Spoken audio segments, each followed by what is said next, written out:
Next sequence is what we call the 5 breaking defenses. I believe we had 5 striking defenses. I hope we had 5. But going forward with the intermediate techniques, we have what we call the breaking defenses. Now, breaking defenses, first attack in slow motion, please. Lay my hand across his hand and gain control of his hand. Now, we're going to show you a close-up of that in just a second. Okay, if we'll turn, and we'll attack. And we'll step right over here. See the position of my thumb on his hand. I'm actually hitting a pressure point there. I'm grabbing his hand above that. That's for control. You can grab the knife with it if you want. So observe that. I'm here, turning him over. See the force in there. Basically, he's not holding the knife anymore at that point. So if he's here attacking me, first technique, I'm here, I take him over, snap his arm, do the disarm. Okay? Now observe how I'm using my hands to create that wall of protection as he comes in. Okay, that's called the eagle landing. I've got my fingers pressed outside, over and out. Okay, if I want to reinforce the technique, I'm here, and I step behind and quick and execute. And if I want to doubly reinforce the technique, I step behind and kick. Okay, this time I'm going to take my opponent down, hopefully gently, okay? Bring it around, kick. And the front. Thank you.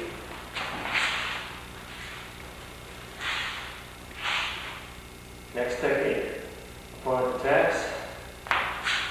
Opposite side, opposite view.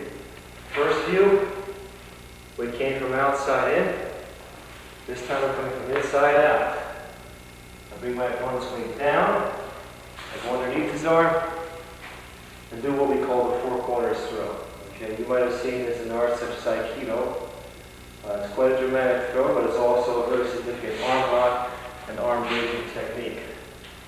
Opponent comes in, here's the control, I grab it, lock on, watch my left foot. I take a big step on the other side of my opponent, and I lift his hand over my head. Then I turn completely around, 180 degrees, and take my opponent down. Okay, it's actually putting a lot of stress on Sensei Don's arm as we're executing this, so you have to do this with caution. If you're doing it for the first time and you don't know your own strength or leverage, make sure you don't hurt your partner. He attacks again, move the speed, in, the left. This time I went down, dropping straight down in front of him. You can look at the position and the stressors on his body. That would end the fight.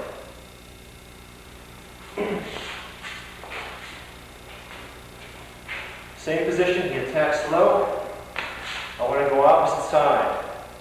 And I want to end the fight fast. Okay? Now remember, all good knife fighting defenses puts your opponent's body between the knife and you. Okay, the best defenses and the best techniques are the ones which do that. So I'm here, I trap, I go behind my opponent, and put the knife opposite of him from where I'm standing. You can see the poetic justice implied in that technique. Again, opponent attacks, eagle lands. See the eagle, it's really there, okay? And again, if you just try to catch this with one hand, you might miss it. Okay? Or if you try to catch it from above, you might miss it, or you might force it in. If you go with 2 hands, you've got the control. See it? An eagle lands, it folds around. You catch the opponent, step behind him, get in. Step back, please. Fast.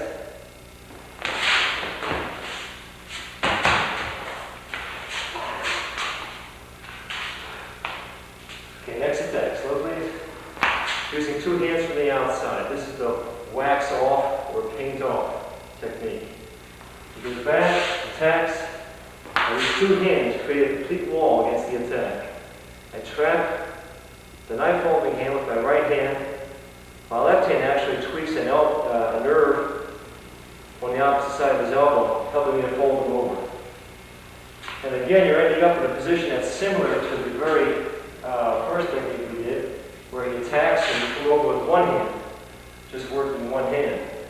In this case, we're defending with two hands. Right hand grabs the wrist with a knife holding hand.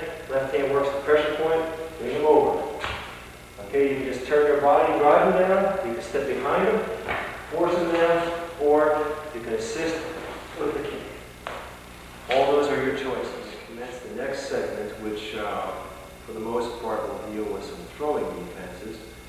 But before we go into the throws, we're going to do one additional breaking type defense. If my attacker will position himself here, please. The arm bar is just crucial for all self-defense. It's the sidekick of self-defense techniques. You know, if you're into the martial arts, if you're a kicker, you understand that the sidekick is something that's just there all the time for you. And it becomes like a hammer in a toolbox. Once you go beyond basic punches, kicks, and blocks, and you're doing improvised self-defense, you understand how significant the arm bar becomes as part of your arsenal. And I always equate it to the sidekick. If my opponent gets into attack position, moves forward and attacks, I block, grab, control, and execute the arm bar. Basically taking him down, controlling the knife. Okay, I ask him to drop the knife, sir. Then I release the pressure. Remove the knife in a fighting situation. If I'm attacking my opponent, same thing. You can execute the arm bar on me. Execute out. Knife, please. Artery.